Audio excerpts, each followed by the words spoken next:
वो दौर था जब इंसान पत्थरों के आगे झुकता था। काबा, जिसे हजरत इब्राहीम अलैहिस्सलाम ने तौहीद के लिए बनाया था, बुतों से भर चुका था। 360 बुत मौजूद थे और लोग कहते थे, हम इनकी इबादत सिर्फ इसलिए करते हैं ताकि ये हमें अल्लाह के करीब कर दें। बाबा, क्या हम कुछ खेलेंगे? बेटियों को जिंदा दफन किया जाता था। कुरान ने बाद में उस मंजर को यूं बयान किया कि जब जिंदा दफन की गई लड़की से पूछा जाएगा कि किस गुनाह में उसे मारा गया। शराब फक्र बन चुकी थी, जुल्म ताकत समझा जाता था, खून बहाना रिवायत बन गया था। कोई कानून नहीं था, कोई सही रहनुमा नहीं था। फिर इसी अंधेरे में एक नूर पैदा हुआ। न वालिद का साया, न दौलत, न कोई लश्कर, और फिर भी उनका रब उन्हें पूरी कायनात का रहनुमा बनाने वाला था। वो कभी भी किसी बुत के सामने नहीं झुके, कभी झूठ नहीं बोला। लोग भी कहते थे, हमने कभी इनके जैसा सच्चा और ईमानदार शख्स नहीं देखा, और उनका नाम है मोहम्मद सल्लल्लाहु अलैहि वसल्लम। फिर तारीख के वो लम्हे करीब आने लगे जो शिर्क की बुनियादें हिला देने वाले थे। बुत गिरेंगे, कबीले टकराएंगे और हक के पैगाम के खिलाफ कदम उठेंगे। लेकिन ये पैगाम रुकने वाला नहीं था, इस्लाम को उभरना था। आज से तकरीबन 8000 साल पहले हजरत आदम अलैहिस्सलाम इंसानियत के पहले नूर थे। हर चीज का इल्म अल्लाह ने उन्हें अता किया। जमीन, पानी, आसमान और इंसान के नाम सब उनके इल्म में था। उन्होंने कहा, हर कौम में रसूल भेजे जाएंगे और तुम्हारी औलाद में से भी एक रसूल आएगा।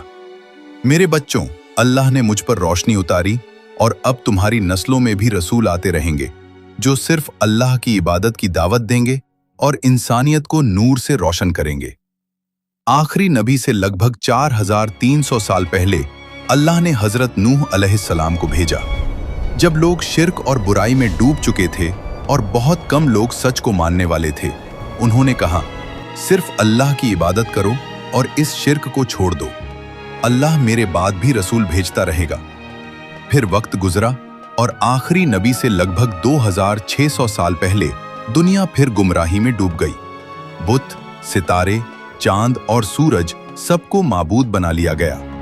तब अल्लाह ने हजरत इब्राहीम अलैहिस्सलाम को भेजा, जिन्होंने तौहीद का पैगाम दोबारा जिंदा किया और दुआ की कि ऐ हमारे रब, इनमें से ही एक रसूल भेज जो तेरी आयतें पढ़े, उन्हें किताब और हिकमत सिखाए और उन्हें पाक करे। बेशक तू ही गालिब और हिकमत वाला है। आखिरी नबी से लगभग 1400 साल पहले मिस्र में फिरौन का जुल्म था। उस अंधेरे में अल्लाह ने हजरत मूसा अलैहिस्सलाम को भेजा और उन्होंने अपनी कौम से कहा कि अल्लाह तुम्हारे लिए तुम में से ही एक रसूल उठाएगा, तुम उसकी बात मानना। फिर आखिरी नबी से लगभग 600 साल पहले बनी इसराइल में फितना और तहरीफ फैल चुकी थी और अल्लाह ने हजरत ईसा अलैहिस्सलाम को भेजा, जिन्होंने कहा, मैं अल्लाह का रसूल हूं और एक आने वाले रसूल की खुशखबरी देता हूं, जिसका नाम अहमद होगा और वो आखिरी नबी होगा।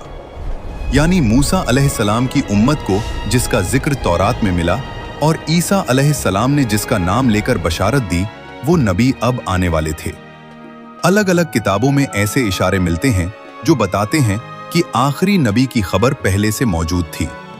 कुछ रिवायतों में जिक्र मिलता है कि वो सीना से आया, तीर से चमका और फारान के पहाड़ों से जाहिर हुआ। सीना हजरत मूसा का मुकाम है, सीर हजरत ईसा का और फारान मक्का के पहाड़ों का नाम है। यानी आखिरी नबी मक्का के इलाके में आएंगे।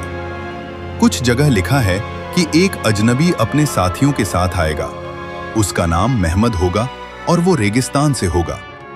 अथर्ववेद में नरशंस का जिक्र है, जिसका मतलब है काबिल तारीफ इंसान, और यह नाम मोहम्मद से मिलता है। वो ऊंटों पर सवारी करेगा और दुश्मनों के बीच होगा, यानी अरब के इलाके की तरफ इशारा मिलता है। फिर कहा गया कि एक आखिरी बंदा आएगा जो मुकम्मल और पाक शरिया लाएगा। वो पहाड़ों में इबादत करेगा, एक शरीफ खानदान से होगा और उसके मानने वाले उससे गहरी मोहब्बत करेंगे और उसके साथ खड़े रहेंगे। जब लोग भटक जाएंगे, तब अल्लाह अरब में अपना बंदा भेजेगा और उसके साथ ही बुलंद किरदार वाले होंगे। आखिरी नबी से 1 साल पहले मक्का एक पहाड़ी और रेगिस्तानी शहर था, जिसके बीच में काबा था, लेकिन उसके चारों तरफ 360 बुत खड़े थे। लोग उनके सामने झुकते और उनसे दुआ मांगते थे। यही दौर जाहिलियत था। इसी शहर में कुरैश का एक इज्जतदार खानदान था, बनु हाशिम। उनके सरदार थे अब्दुल मुत्तलिब, जिनका मकाम बहुत बुलंद था। हज की खिदमत और जमजम की देखरेख उनके पास थी। उनके बेटे अब्दुल्लाह की शादी आमना और अपने हाथों से पत्थर को उसकी जगह रख दिया और झगड़ा खत्म हो गया। फिर वक्त गुजरा और मक्का की एक इज्जतदार और समझदार ताजरा हजरत खदीजा ने उनका किरदार देखा और उन्हें अपना माल देकर तिजारत पर भेजा। वापसी पर मुनाफा भी ज्यादा था और किरदार की तारीफ भी हुई। फिर नफीसा के जरिए निकाह का पैगाम आया और निकाह हुआ। उनकी उम्र 25 साल और खदीजा की 40 साल थी और उनका घर सुकून से भर गया। फिर जब उनकी उम्र 40 साल हुई तो वो गार हीरा में जाकर तन्हाई में इबादत करने लगे और एक रात वहां हजरत जिब्राइल अलैहिस्सलाम आए और कहा, पढ़ो। यहीं से वही का आगाज हुआ। घर लौटे तो खदीजा ने उन्हें तसल्ली दी और कहा, अल्लाह आपको कभी रुस्वा नहीं करेगा। फिर वर्का बिन नौफल ने भी इसकी तस्दीक की। सबसे पहले ईमान लाने वाली खदीजा थीं, फिर अली, फिर जायद और फिर अबू बकर। और यहीं से इस्लाम का सफर शुरू हुआ। मुश्किलें आएंगी, विरोध होगा, लेकिन ये पैगाम रुकने वाला नहीं था और अल्लाह का नूर फैल कर रहेगा। फिर अब असली इम्तिहान शुरू होने वाला था।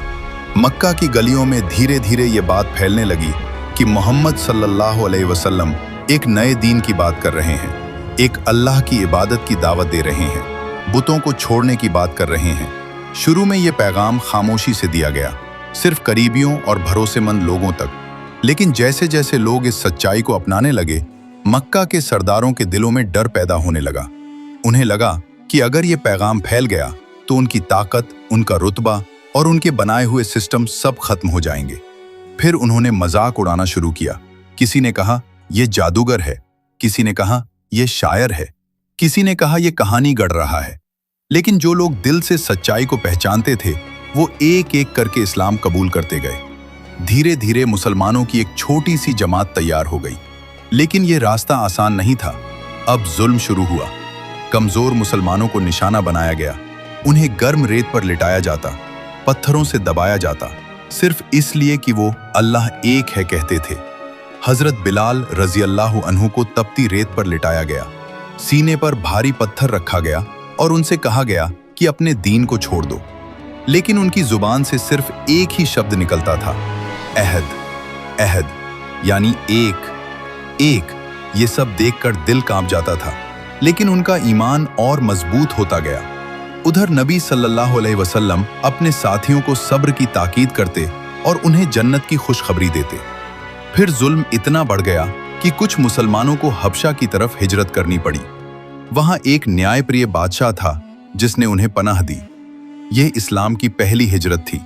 लेकिन मक्का में हालात और सख्त होते जा रहे थे। एक दिन नबी सल्लल्लाहु अलैहि वसल्लम सफा पहाड़ी पर खड़े हुए और खुलकर लोगों को अल्लाह की तरफ बुलाया। उन्होंने कहा, अगर मैं कहूं कि इस पहाड़ के पीछे एक फौज है जो तुम पर हमला करने वाली है, तो क्या तुम यकीन करोगे? सबने कहा, हाँ, हमने आपको हमेशा सच्चा पाया है। तब उन्होंने कहा, तो सुन लो, मैं तुम्हें एक सख्त अजाब से पहले चेतावनी दे रहा हूं। बस यहीं से खुली दावत शुरू हुई और यहीं से विरोध भी और ज्यादा तेज हो गया। अबू लहब जैसे लोग खुलकर दुश्मनी पर उतर आए।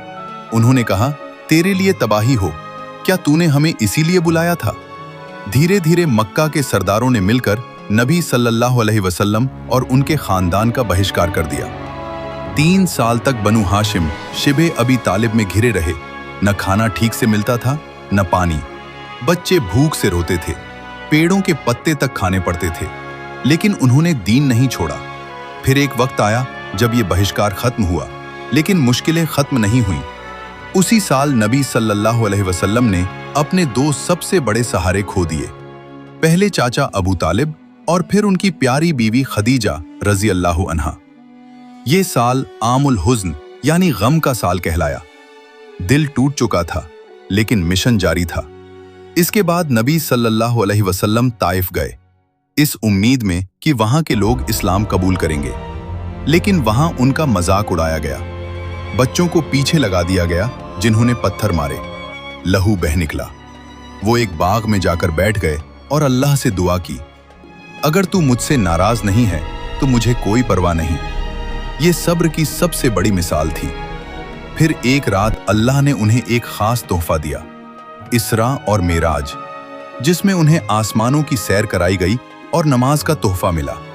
ये उनके लिए सुकून और ताकत का जरिया बना। अब एक नया मोड़ आने वाला था। मदीना के कुछ लोग हज के मौके पर मक्का आए और नबी सल्लल्लाहु अलैहि वसल्लम से मिले। उन्होंने इस्लाम कबूल किया और वादा किया कि वो अपने शहर में इस पैगाम को फैलाएंगे। धीरे धीरे मदीना इस्लाम का नया केंद्र बनने लगा। फिर अल्लाह की तरफ से हुक्म आया हिजरत का। मुसलमान चुपचाप मक्का छोड़कर मदीना जाने लगे। आखिरकार नबी सल्लल्लाहु अलैहि वसल्लम भी अपने करीबी साथी अबू बकर रजी अल्लाह अन्हु के साथ निकले। दुश्मनों ने उन्हें रोकने की पूरी कोशिश की, यहां तक कि उनके घर को घेर लिया, लेकिन अल्लाह की हिफाजत उनके साथ थी। वो गारे सौर में छिपे और फिर सुरक्षित मदीना पहुंच गए। ये हिजरत सिर्फ एक सफर नहीं था, ये इस्लाम की नई शुरुआत थी। मदीना में पहुंचकर नबी सल्लल्लाहु अलैहि वसल्लम ने एक समाज बनाया जहां इंसाफ, भाईचारा और ईमानदारी थी। मस्जिद नबवी बनाई गई, जो सिर्फ इबादत की जगह नहीं बल्कि एक पूरी कम्युनिटी का सेंटर थी। मुहाजिरीन और अंसार के बीच भाईचारा कायम किया गया। अब इस्लाम सिर्फ एक दाव